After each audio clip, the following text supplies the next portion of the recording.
Hello. It is my honor and pleasure to be here this evening to introduce my advisor and mentor, Dr. Noshir Contractor. Noshir is the Jane S.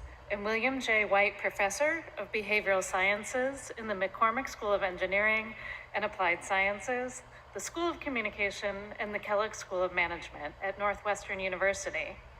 His list of honors and accomplishments are long, much too long to fit within the 3 minutes I have for this introduction. But suffice to say, if there is a society or organization that deals with communication, technology, networks, or teams, he is probably either the president, on the board, or among their fellows. But the story I want to tell you today is of how I met Noshir. I met him in graduate school when I took his class on social networks. And in that class, he taught me about this paradox in social networks called the small world paradox.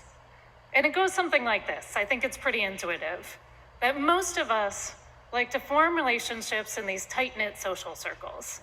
That if you look around, the people that you know all tend to know each other, right? But on the other hand, it's not all that hard to find a connection between you and any random person you encounter. You've probably had this experience of being in a meeting or even sitting on an airplane and discovering that you share a friend or acquaintance in common, right? But if you think about it, those two things shouldn't be possible at the same time. That's the paradox. We can't have these close-knit social circles and also these very short paths between us and everyone else. And the reason that we can do that, the solution to the paradox, is that a small number of people move freely between social circles. They make an effort to make friends with all kinds of different people in all kinds of different locations, and those people become the people who connect us together. And of course, you all know I'm talking about Noshir. So, Noshir is a person who makes a point of getting to know all kinds of people. He authentically enjoys learning from different people. He likes to travel and be all over the world. And he likes to bring people together into new constellations in order to make interesting things happen. I can't tell you how many times I personally have been in a meeting or been at some sort of organizational event, or even on an airplane. This is a true story. And we discover that we have in common Noshir. I'm guessing there are a lot of you in this room and at our regional hubs and calling in from online around the globe that have also had that experience. So, if your world feels a little smaller right now, thank Noshir.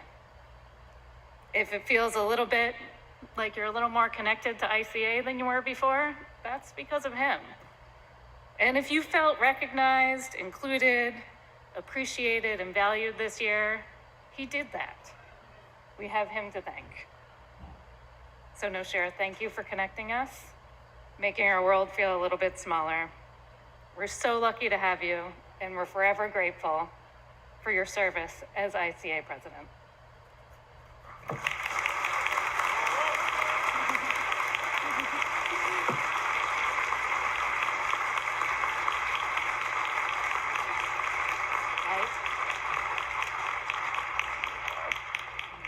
I am delighted to present you this plaque on behalf of the Executive Committee, the Board of Directors, and the ICA membership as a commemoration of your achievement. Thank you very much. And now it is my pleasure to introduce ICA's outgoing president, Dr. Noshir Contractor, for the delivery of the 2023 ICA presidential address.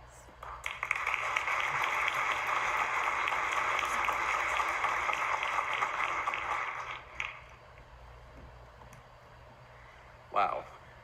Thank you, Brooke. I think that without doubt, I would tell you a different story, and that is I cannot tell you how many places that I've gone around in the world where my claim to fame is that I know Brooke Foucault-Wells.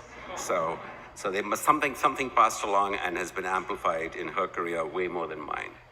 Okay, so thank you again for giving me this opportunity to serve ICA. Today's presentation, which is down to about 20 minutes and counting, In the old days, when I would be in the audience and listen to ICA presidential addresses, they would go on for 30 minutes, 40 minutes, 45 minutes. Congratulations, you don't have to spend that much time listening to me today. So I'm going to keep it down to 20 minutes. I was talking to one of my colleagues who said 45 minutes is a research lecture, 20 minutes is a sermon. I don't think I'm going to be sermonizing, but I'll leave you to judge that at the end of it. My title of the talk is Communication, the Emerging Hub Discipline, Present Realities and Future Responsibilities. I want to start by a story about how I entered into the field of communication. I started out with an undergraduate degree in India from the Indian Institute of Technology in electrical engineering.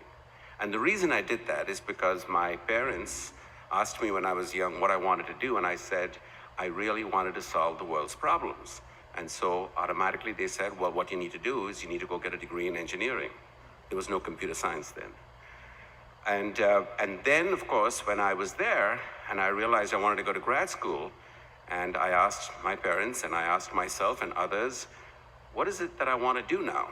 And my answer was really actually quite straightforward. I wanted to solve the problems created by engineers solving the world's societal problems. And it was at that point that I decided to make an entry into the field of communication. Today, after being in the field for I joined the field as a grad student at USC in 1983. So after being in the field now for 40 years, I have two myths that I want to share with you in today's presentation. The first is that some have perceived us as a small field on the margins, a nice to have rather than a need to have. The second myth is that we are the, in quotes, International Communication Association. I would like to share with you some evidence about why both of these are myths that are in need of debunking. One for better and one for worse. The first myth, some have perceived us as a small field on the margins, a nice to have rather than a need to have. But despite being a relatively young discipline, communication has now emerged as a central hub in intellectual discourse, and other disciplines are taking notice. We did know that a long time ago. It's good to see that the other disciplines have finally begun to wake up to it. Here is some evidence. If we look at all the communication journals that are listed by the Web of Science and Science Direct, there are 156 communication journals. Out of those 156 journals, 50 are cross-listed with other disciplines. In social sciences, arts and humanities, physical sciences, life sciences, and health sciences.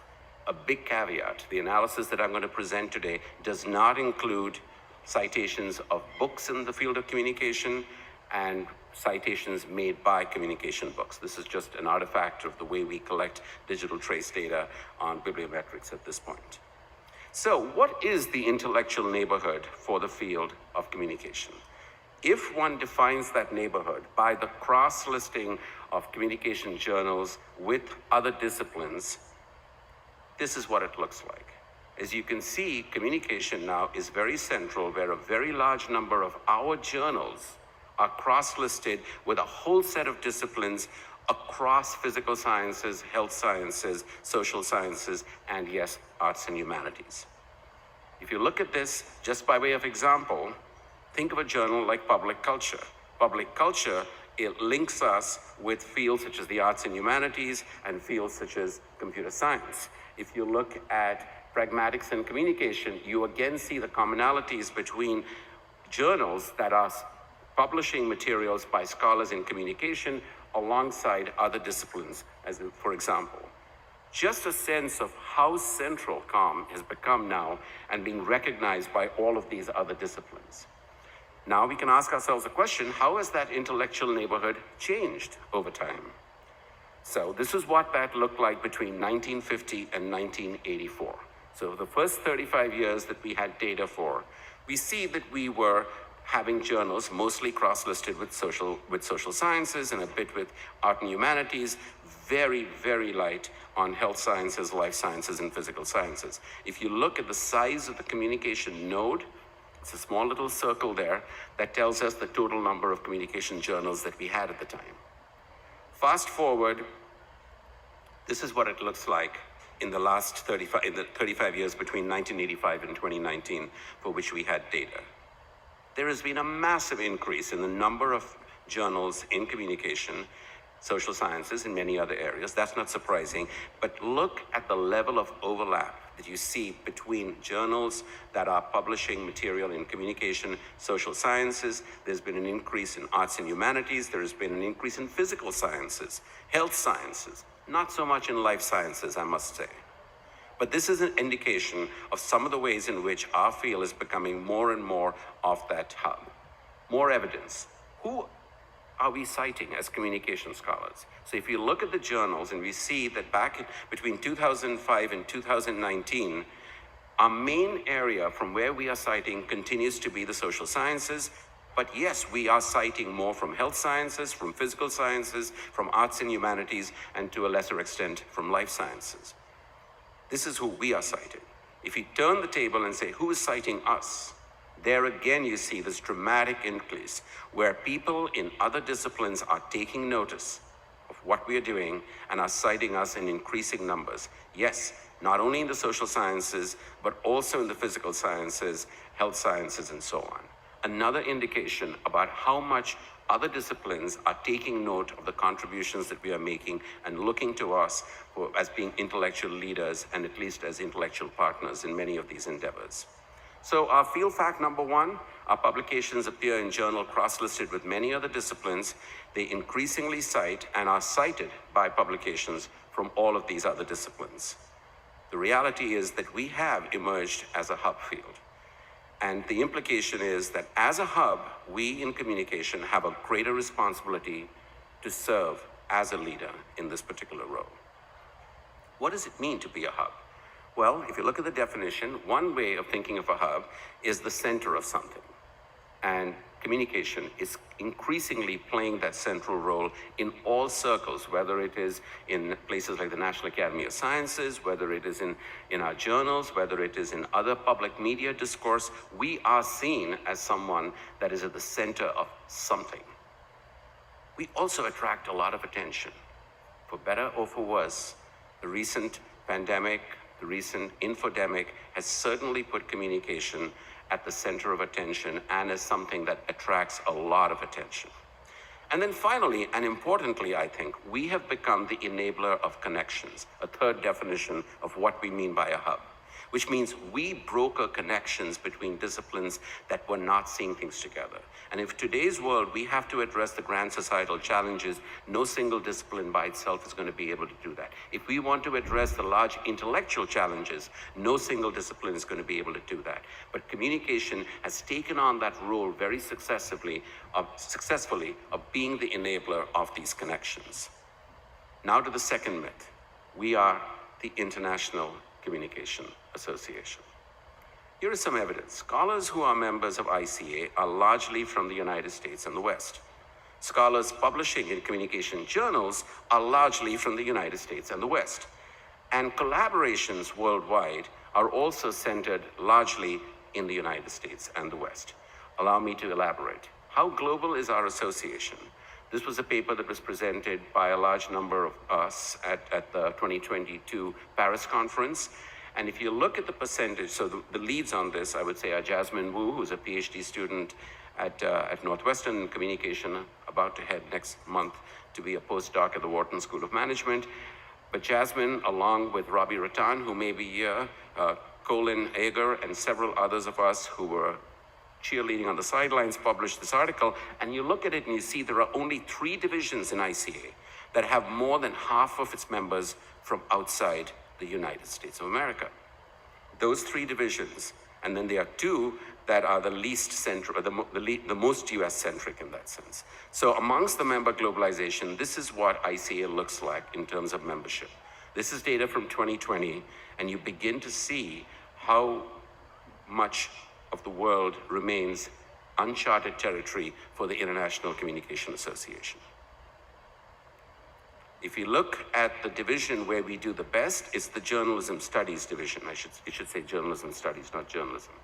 And if you look at the Journalism Studies division, you see that that is the division with the lowest enrollment from the United States. 41.6% of the members are from the US, and then again, the rest of the countries are primarily from Western Europe, and then Israel and Hong Kong there as well. If you look at the Mobile Comm division, which is the second most globally represented division, here again, the United States at 41%, and you see some of the other countries represented there. Again, mostly from the West, though it's interesting to see Kenya move in there as well as China into that top 10 category. And then if you look at the most US-centric division, the Comm Science and Biology interest group, and there you see that over 3/4 of our membership comes from the United States. There are many reasons that we can talk about that, but these are important data points for us to look at. And then if you look at the interpersonal communication division, here you see again, just about 75% of our membership coming from the United States, though it is important to see that the second country in ICA membership that focuses on interpersonal communication, way behind the United States, but still ranked second in the world, is China. So what about global representation in communication publications?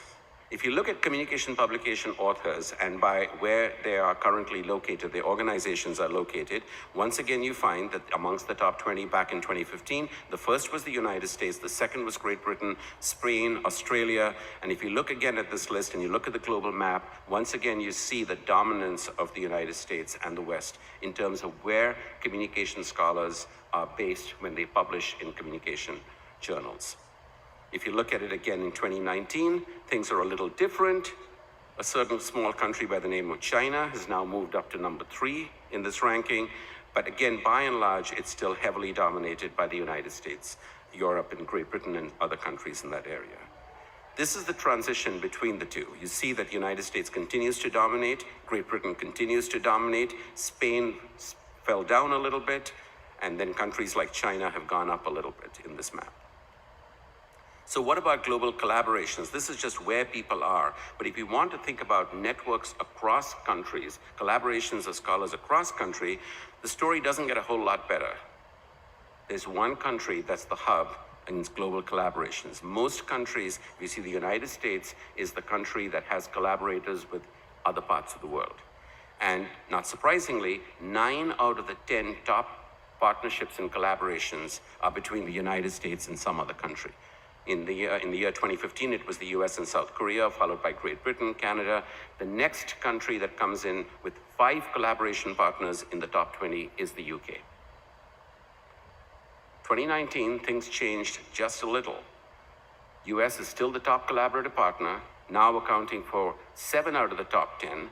And now the United States' best collaborative partner has moved from South Korea to China. So you begin to see that there are some movements that are promising in terms of our efforts at becoming more global. So field fact number 2, members of ICA are largely from the US and the West. Only 3 divisions are have more than 50% of the members from outside the United States: journalism studies, mobile communication, and political communication. And the authors of communication publications are still mainly from the US and the West. And the scholarly collaborations worldwide are also centered in the US and the West. So we are not yet, in my opinion, I would submit, but we can become the International Communication Association. In 2022, the conference theme that I chose in Paris was One World, One Network, followed by the infamous interrobang, the question mark superimposed on the exclamation. And the idea of the interrobang was that it was to celebrate and problematize simultaneously the phrase One World, One Network. As we look at where we are today, we want to ask ourselves the questions: what is it that ICA is doing to nurture scholarship, both celebration and problematizing of the phrase One World, One Network? Well, I'm going to end here by talking about a few things that we have done in this past year. The first is that thanks to an idea that was originally conceived by Mary Beth Oliver, we now have a very successful and robust system of creating regional hubs. And this year alone, we had 8 regional hubs around the world. So even while we were mostly focused here in Toronto, all of these individual places around the world were very, very active and vibrant. Here are some screenshots that I got from social media just in the past 24 hours of all the different activities that have been happening, not only at each of these hubs, but hub-to-hub activities. Many of the signs that you see there were organized by one hub, and they had ICA-related activities with other hubs. This sense of decentering from just a single annual convention to create a global event where different hubs are connecting with each other at the same time as we are here, to me is a really healthy and robust sign. We also, in the past year, have created 6 regional chapters. These are regional chapters that work independently and autonomously in financial terms from ICA headquarters, and yet they enroll their own membership. They have their own set of activities with guidance and oversight from the ICA. And this is, again, I think, a wonderful step in our effort at being able to honor the fact that if we want to nurture communication, we need to be able to work with a pilot. This currently is a pilot of 6 cities that you see, 6 countries that you see out there: Indonesia, Kenya, Nigeria, China, India, and France. And I hope that someday a person who becomes a member of an ICA regional chapter in one of these locations will have the privilege and the opportunity to stand here where I am today as a future ICA president.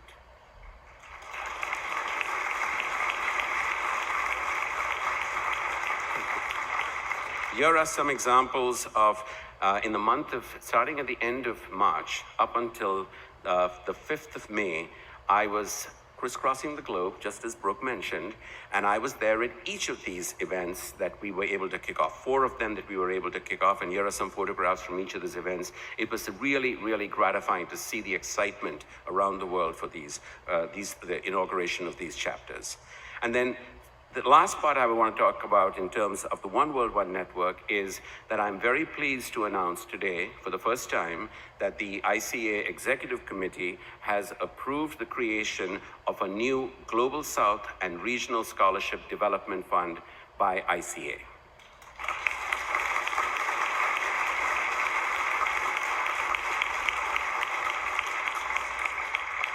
The fund has benefited from an initial contribution from an anonymous donor of $10,000, and we are very much hoping that many of you will consider contributing to this fund so that we can make it into an endowment, which needs $25,000 to be qualified as an endowment.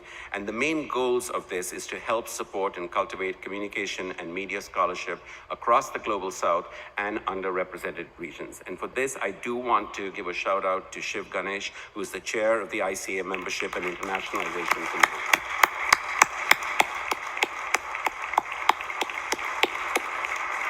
Shiv and I have been talking about this on and off for quite a while, and I happened to be at a conference in University of Texas, Austin in May, and we went for a walk on campus, and Shiv and I said, we should do it. What's stopping us from doing it? And so all of a sudden, in the span of less than a few weeks, here we are with the establishment of this fund. So thank you again, Shiv, and I do hope many of you will consider contributing to this fund. The last thing that we have done in this context is the creation of the ICA Podcast Network. As you were walking in towards the Grand Ballroom, you might have seen a big sign out there with all of the different ICA podcasts that we have launched in the last couple of years. There have been 88 episodes that we've recorded in 8 series along this way. And from everything I hear and the analytics that we've seen, there has been a growing interest. And each of these episodes is 22 minutes. But it's great material to use in your classes as you want your students and others to be able to think about not only reading an article, but by listening to a snippet from one of these people. In the next slides, you'll see QR codes. I'm going to go through these slides very quickly, but just to give you a sense of what we've been able to accomplish and how grateful we are for everyone. So this is the ICA Podcast Network QR code on the top, and these are the different series that we have been working on, the 8 series that we've been working on so far. And as you look at this, you see the first one is Architects of Communication Scholarship. This is a series where we've been talking with the legends in our field and some of these names that you might recognize and photographs that you might recognize. We have been able to interview 36 of these scholars already, each in 20-minute interviews, interviewed by their mentors. And in each of these cases, we were very fortunate that 24 of these episodes were sponsored by Hong Kong Baptist University, and 12 of them were sponsored by Nanyang Technological University in Singapore. We also had a series called Digital Alchemy, sponsored at Northwestern, which looks at Misogyny as well as other important issues that we are studying. And so there again, we see episodes that my colleague Moya Bailey has been hosting on issues like grassroots alchemy, algorithms of justice, engaging the past to build a community. I'm going to let you read these by yourself in the interest of time. In addition to Digital Alchemy, which has 9 episodes that you see there, we also were very grateful to Sarah Benet-Weiser for hosting and helping sponsor the series called Feminist Networks in the Conjuncture. At this point, we have 6 episodes of those, and as you can see, Sarah did a fantastic job of inviting some really provocative guests from communication and in some cases outside communication. Mohan Datta has been the host of a series called Interventions from the Global South, which is sponsored by the Institute for Advanced Study in the Global South at Northwestern University in Qatar. And here again, you see some of the guests that he's had on that particular show. And then my personal favorite, of course, from ICA's own Student and Early Career Advisory Committee, CCAC. And the CCAC hosted a series of shows, and you can see that many of these are of great interest to young students who are entering our field on topics like social media, personal branding, returning to a conference, exploring the job market, industry careers, networking at conferences, professional development opportunities across ICA divisions, tips and tricks when talking with the media. I recommend that this is not just for student and early career. Some of us old fogies could learn a lot from what has been said on these interviews as well. And then I also want to thank Patrice Buzzanel and the University of Florida for hosting and sponsoring respectively a series that we are just kicking off called Communicating for Impact. JCMC, the discussion section, Nicole Ellison, the editor-in-chief, has been hosting a series of podcast episodes, mostly focusing on articles published in the Journal of Computer-Mediated Communication, but also taking on broader topics like data ethics for researchers, IRBs, and journal reviewers. And so we have 6 of those episodes on, and we also finally had a series of episodes for last year's conference on One World, One Network that was chaired by each of these sessions were hosted by one of the conference theme co-chairs for that year. So, in closing, what I want to say is that it will take a multitude of networks for communication to help address the grand societal challenges of the 21st century, and communication as a field, both networks within our field, within our divisions, as well as across, are really well positioned today to be able to serve as a hub in addressing the grand societal challenges of the 21st century. I want to thank 4 of the folks who helped me a lot in putting all of these slides together, doing all of the pretty advanced analytics that you saw on those very simple slides that we were putting up there. Alina Luncianu, who is at Northwestern, about to start at Northeastern to become one of Brooks' colleagues. Jasmine, who I mentioned, is becoming a postdoc at Wharton. Neelam, who's getting her PhD at Northwestern, and Devante Brown, who's been the executive producer of the ICA Podcast Network, and many of you might recognize his name in corresponding with him for all of the different things that we've done out there. So with that, I want to thank you all. I want to make one last comment. The presentation that I did today here was not one that is novel. Many, many former ICA presidents over the years have talked about the role of communication as a field and ICA as an organization being important in the network of intellectual discourse. Many of those former presidents who talked about it are sitting right here in this room today. And all I can say is that we as a field have been very grateful to all of those before us who have helped us get to this position in the network. And it is now our role and our responsibility to build on that and to continue to help make communication that central hub in the overall intellectual discourse. Thank you very much.